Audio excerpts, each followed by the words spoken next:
Voilà, bienvenue à ces nouveaux cours, Enquête sur la Bible, un cours de notre organisation Enseigner toutes les nations. Et comme nous ferons un enseignement accéléré, ça sera différent. Et si nous faisons notre travail à la vitesse, vous n'allez pas qu'imaginer l'expérience, un apprentissage rapide, parce que nous allons consulter ces livres, les plus grands livres de tous les temps, la Bible. Partout où je voyage, les gens me disent, mon souhait c'est d'en savoir assez sur ces livres. Mais il y a beaucoup de gens, beaucoup de places, et je me perds tout le temps. J'ai lu la Genèse, Exode et même Lévitique, mais je ne comprends pas ce qui se passe. J'aimerais le lire encore un peu plus, mais je ne me retrouve pas toujours. Et quoi alors? Nous vous avons entendu et nous avons composé ces cours pour vous. Contrairement à d'autres cours qu'Enseigner toutes les nations a produits, certains portant sur la compétence, comme tout le monde peut devenir grand communicateur et comment doubler votre église et vos affaires, d'autres portant sur l'amour, comme le portrait biblique du mariage, ou bien que fait Dieu dans ma vie, ce cours est différent. Il s'agit d'un cours de mémorisation. Nous voudrions placer la parole de Dieu en vous afin que vous ne vous perdiez plus. C'est l'enquête sur la Bible. Nous avons pris la Bible et nous nous sommes dit, c'est ça notre matériel. Comment peut-on le modeler dans tous les sens jusqu'à en trouver les minimums que vous puissiez comprendre? Et puis nous prenons ces minimums pour en faire quelque chose de facile pour votre mémoire, facile à mémoriser. Et puis nous l'avons prise dans sa forme mémorisable et ça va vous aider.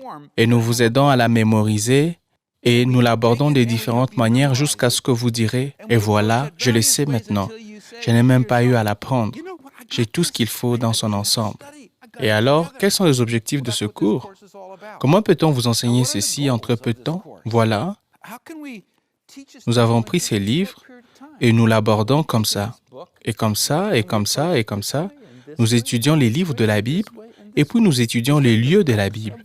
Donc, si vous arrivez de lire dans la Bible un lieu comme Assyrie, vous sauriez où il est sur la carte. Et puis, nous vous parlerons d'une histoire afin que, sans note ou quoi que ce soit, vous puissiez commencer de la création jusqu'à la fin de l'Ancien Testament. Et puis, dans la deuxième partie du cours, quand nous parlons du Nouveau Testament, vous pourrez faire de même. Et puis, nous parlons de personnes de l'Ancien et du Nouveau Testament et les périodes. Je promets que ça va être différent de tout ce que vous avez connu. Mais il y a un peu trop de livres, n'est-ce pas? Regardez tous ces livres, ce sont 6 livres.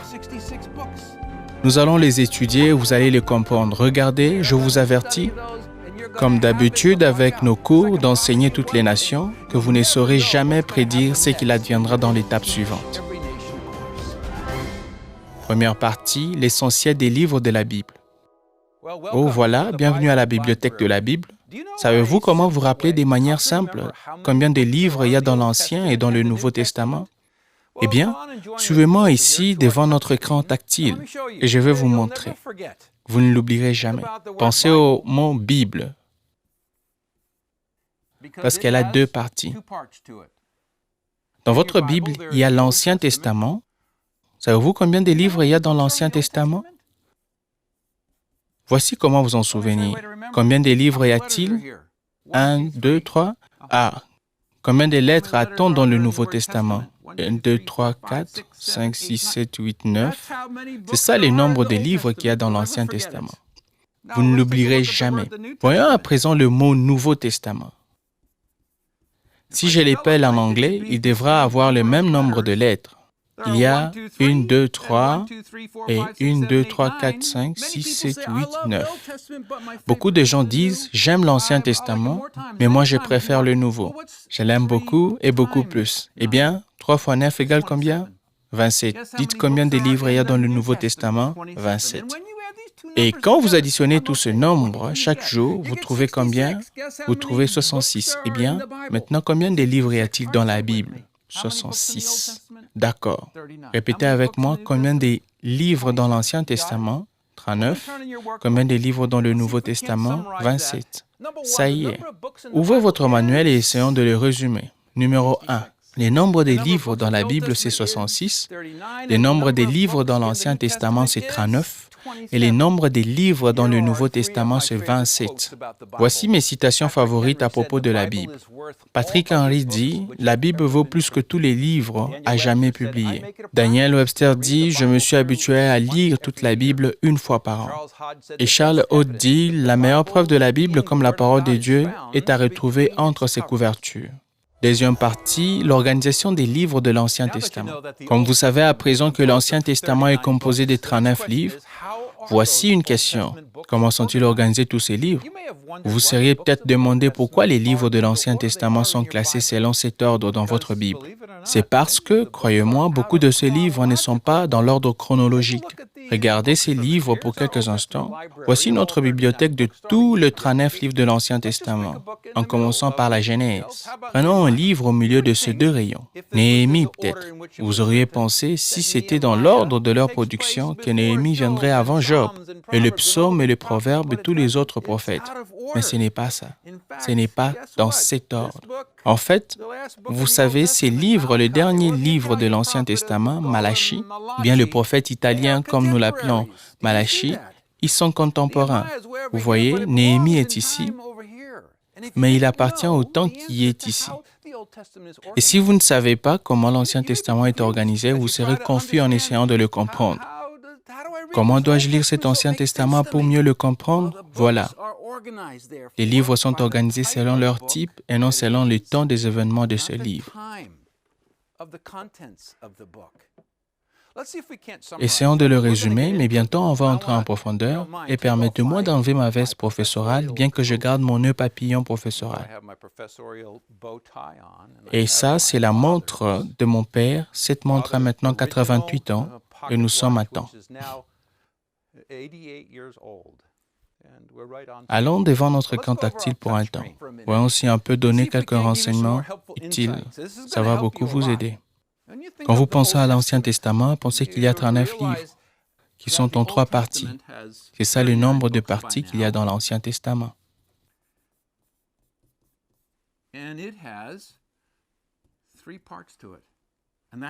Il y a 17 livres dans la première partie, et au milieu et dans la troisième partie a le même nombre de livres que la première partie. Alors, combien de livres y a-t-il dans la troisième partie? D'accord, 17. Et comme il y a 39 livres dans l'Ancien Testament, 17 et 17 donnent 34 et les 5 qui restent sont au milieu. C'est ainsi que les livres sont organisés. Non pas selon le temps, mais selon le type. Mais quels sont ces types? Merci pour la question. Ça, ce sont des livres historiques, il y en a 17.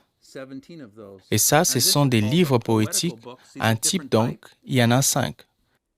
Et ça, ce sont des livres prophétiques, et vous savez déjà combien de livres sont dedans. Et voilà, pour un temps, répétez après moi, la Bible a 66 livres. Dites-les à haute voix, l'Ancien Testament a 39 livres, le Nouveau Testament a 27 livres. Et l'Ancien Testament a combien de parties? 3 parties. C'est ça? Ça marche? 17 livres historiques, 5 livres poétiques et 17 livres prophétiques. Voilà.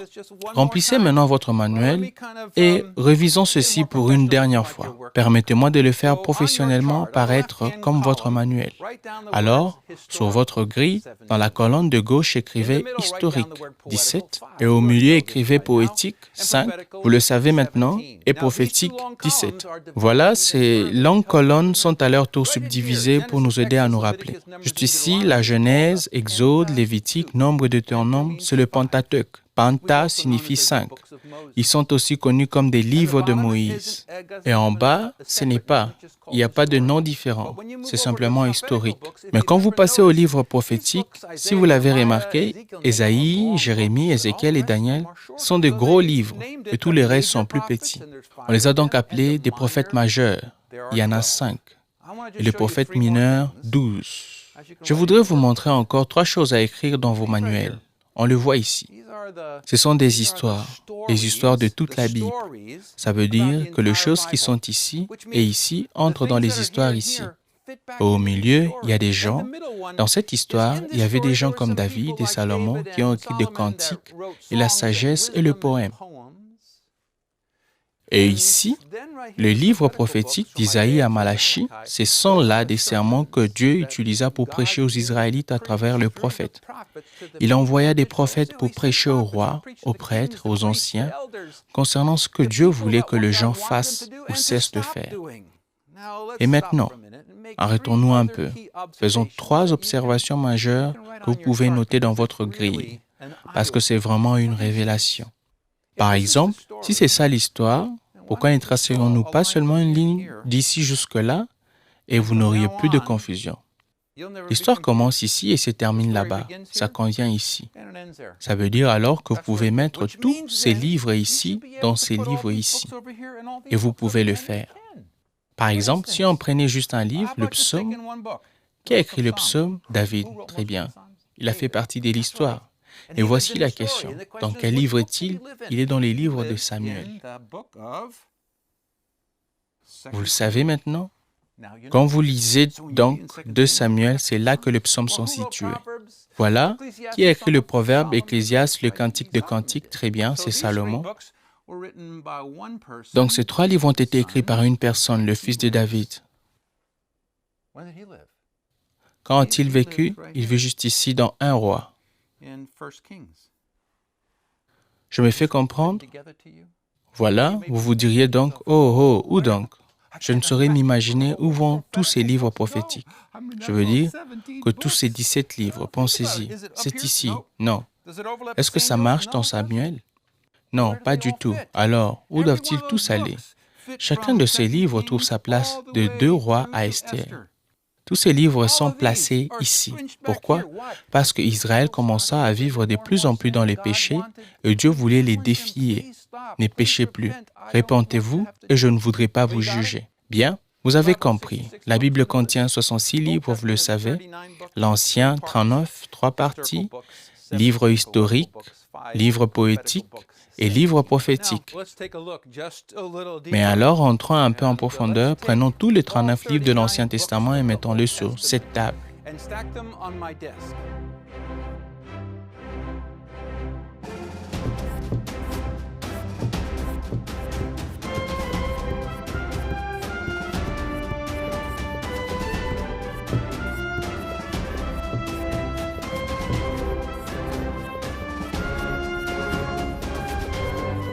Et voilà, ils sont tous là, tous les 39 livres dans une bibliothèque complète pour vous.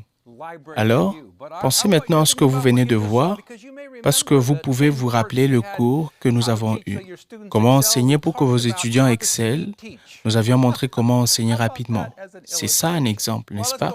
Bien, revenons à nos moutons. Ce que je veux, c'est que nous prenions ce que nous avons sur notre tableau tactile et le rendions concret à tous, parce que certains d'entre nous apprennent vite moyennant des images palpables.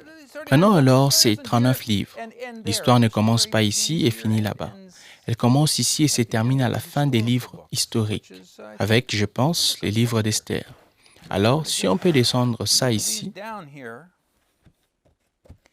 vous avez 17 livres historiques. Et là-bas, il y a Job, Psaume, Proverbe, Ecclésiaste, Cantique de Cantiques. En fait, tous ces livres prophétiques, déplaçons-les ici à environ la même distance. Alors, vous avez ici 17 livres historiques, 5 poétiques et 17 prophétiques. Bien, prenons ce qu'on a vu il y a quelques instants pour vous mettre ça en tête encore une fois. Nous avons ici 17 livres historiques, 5 livres poétiques et 17 livres prophétiques. Vous rappelez-vous ce que nous avions en bas de ça? Nous avions 3 autres phrases pour vous.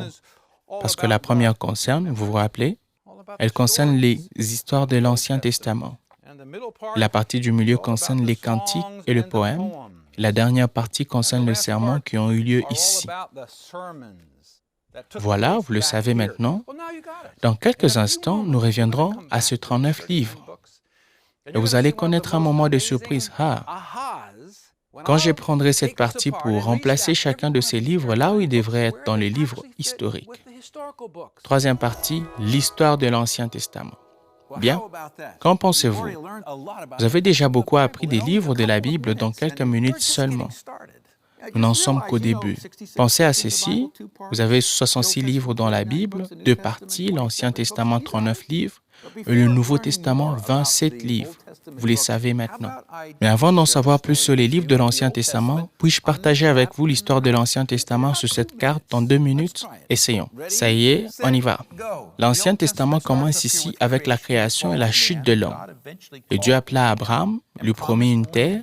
Il vivait là où il était né et voyagea jusqu'à Canaan, où il engendra Ismaël et Isaac. Ensuite, Joseph est vendu en Égypte. Il y a la famine et le jupe vont en Égypte. Et puis Dieu appelle Moïse qui conduit les peuples hors d'Égypte par la mer Rouge. Et puis Josué traverse le Jourdain, détruit Jéricho, conquit la terre, la divise en 12 tribus. Et puis, il y a une période de juges où différentes personnes régnaient. Et après les juges, une nouvelle période commence. C'est le Royaume-Uni où un roi règne sur toute la terre, comme David. Et puis, après la mort de Salomon, son fils vient, il était un roi incroyable. Le peuple refuse de le suivre et la nation se divise en deux, juste comme ça. Ça, c'était l'Israël et ça, c'était la Judée. Et puis Dieu dressa la Syrie juste ici, qui vint ici conquérir l'Israël, les dispersant ici. Et plus tard, les Babyloniens vinrent ici et conquirent la Judée et les ramenèrent à Babylone, c'est l'exil.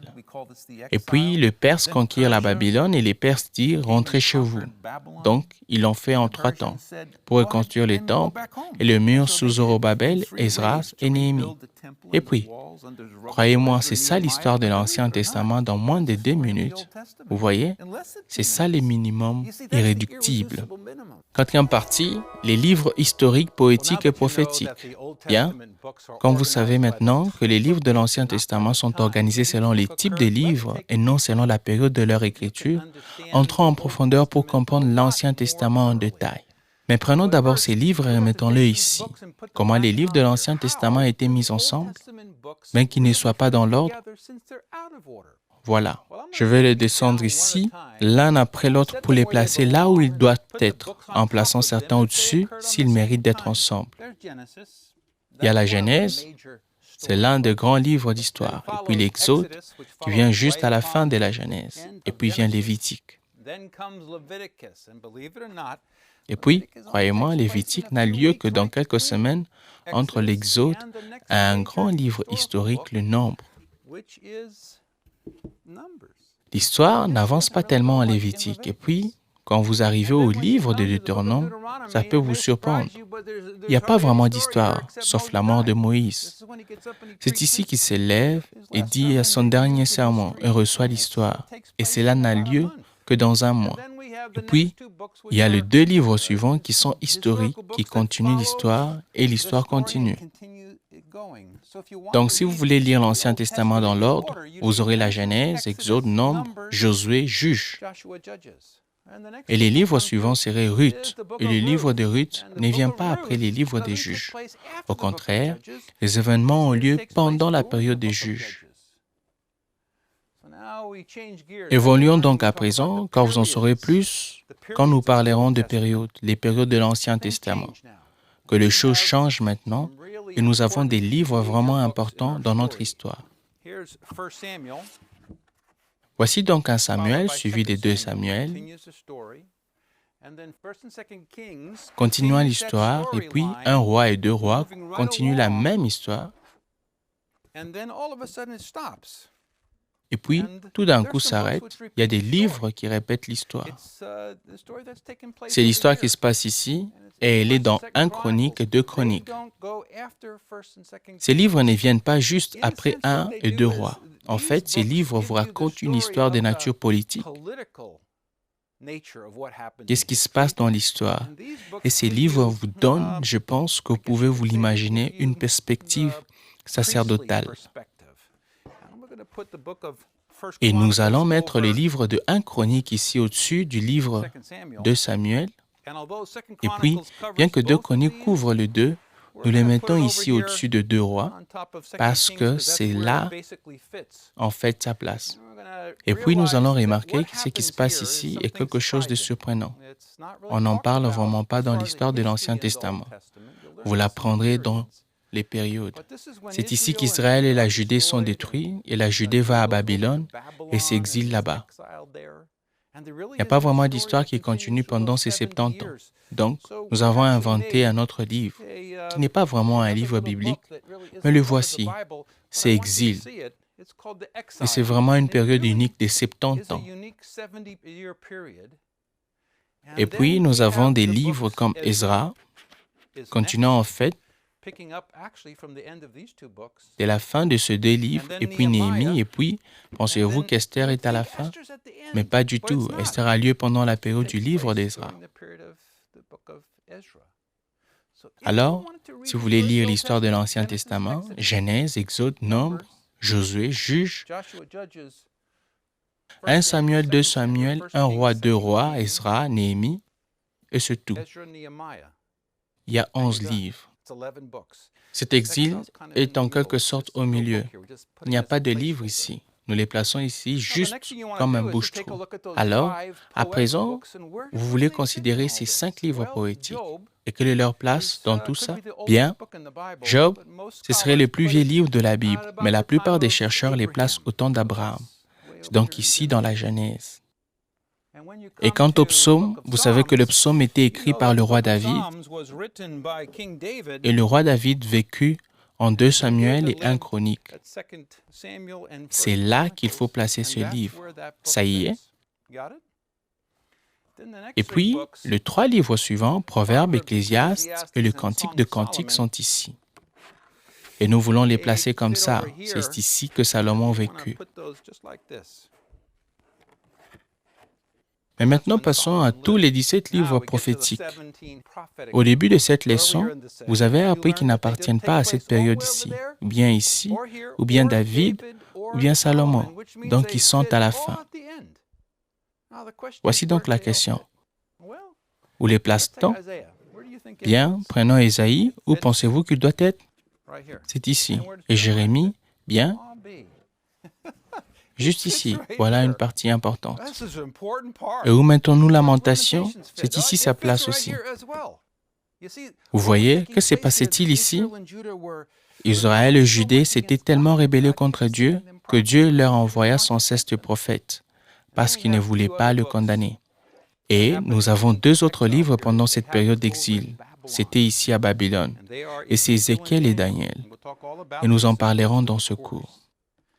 Alors, nous avons maintenant tous ces prophètes. Où les place-t-on? Le savez-vous? Vous voyez combien vous empilez ici? Voyons Osée, Joël, Amos, Abdias. D'accord? D'où les place-t-on? Bien, mettons-les ici. C'est la même période. Et celui-ci est Amos et Abdias. Ça s'est agrandi ici. Si vous rentrez lire les livres de l'Ancien Testament ici, vous verrez que Dieu est vraiment en train de prêcher, envoyant une personne après l'autre pour prêcher à l'Israël et Judée. Repentez-vous, ne vivez pas dans le péché. Donc, où doit-on placer tous ces livres? Jonas, Michée, Nahum, Habakkuk, Sophonie? Bien, ils sont au-dessus de ceux-ci.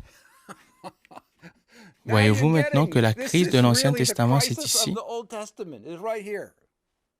Et maintenant, nous avons les derniers, Agé, Zacharie et Malachie. Ils ne prêchent pas ici. Là, c'est Ézéchiel et Daniel. Au cours de la vie d'Ezra, vous avez Agé, vous avez Zacharie. Et, comme vous l'avez appris au début de ce cours, Néhémie et Malachie ont travaillé ensemble. Voilà, vous le savez maintenant, vous avez tout l'Ancien Testament et comment il est mis ensemble. Conclusion, l'unité des livres de la Bible. Bien, c'est difficile de penser que nous sommes déjà à la fin de notre première leçon. Vous dites peut-être, j'ai beaucoup appris. Je n'y croyais pas. Mais je voudrais reculer un peu quand vous pensez que les livres de la Bible ont 40 auteurs différents qui ont écrit pendant une période de plus de 1000 ans. Vous vous demandez peut-être, comment quelque chose qui commença au Jardin d'Éden puisse avoir un même message jusqu'à la fin? Je voudrais vous dire que je me posais la même question. Donc, j'avais décidé de comparer 2 choses. Les 3 premiers chapitres de la Bible avec les 3 derniers chapitres de la Bible, Genèse 1, 2, 3 et Apocalypse 20, 21 et 22. Je voulais savoir comment c'est que Dieu amorça dans le jardin d'Éden s'accomplit dans 66 livres plus tard. Est-ce que les livres de la Bible racontent une même histoire? Oh, voyons voir, vous n'aurez plus de doute sur la Bible. Pensez simplement à ceci. 1000 ans, 40 différents auteurs, tous les 66 livres. Et comment est-ce que ceci peut marcher ensemble du début à la fin? Bien, l'unité de la Bible, comme vous allez le voir, c'est quelque chose de surnaturel. Voyons donc ce que j'ai remarqué en comparant les 3 premiers chapitres aux 3 derniers chapitres. Nous parlons ici de la Genèse et de l'Apocalypse. Voici ce que dit Genèse. Au commencement, Dieu créa le ciel et la terre. Dans l'Apocalypse, puis j'ai vu un nouveau ciel et une nouvelle terre. Genèse, il appela la lumière jour et les ténèbres nuit. L'Apocalypse, car là, il n'y aura point de nuit. Genèse, Dieu fit 2 grands luminaires, le soleil et la lune. Apocalypse, la ville n'a besoin ni du soleil ni de la lune pour l'éclairer. Genèse, le jour où tu en mangeras, tu mourras. Apocalypse, et la mort ne sera plus. Genèse, les serpents étaient les plus astucieux de tous les animaux des champs. Apocalypse, et le diable fut jeté dans les temps de feu et de soufre pour toujours. Pensez donc à ce que vous entendez maintenant. Genèse, un jardin où le péché est commis. Apocalypse, une ville où n'entrera rien de souillé.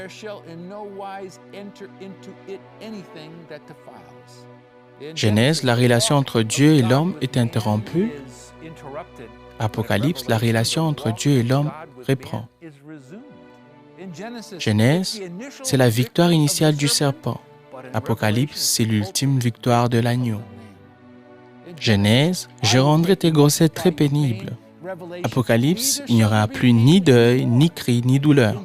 Genèse, la terre est maudite à cause de toi. Apocalypse, il n'y aura plus d'anathème. Genèse, le pouvoir de l'homme est ruiné par la chute d'Adam.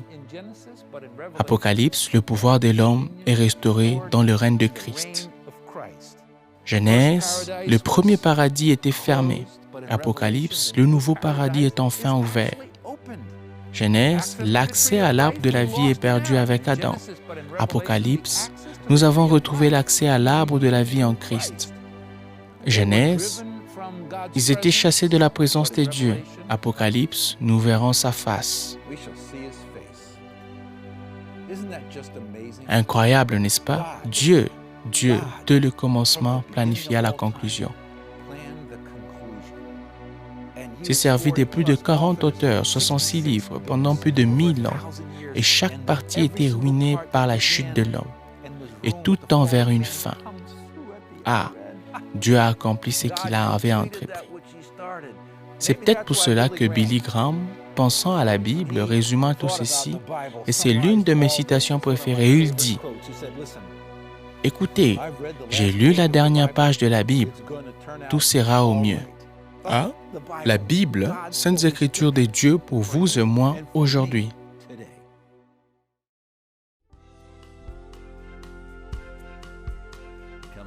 Le cours suivant portera sur la révision de la maîtrise.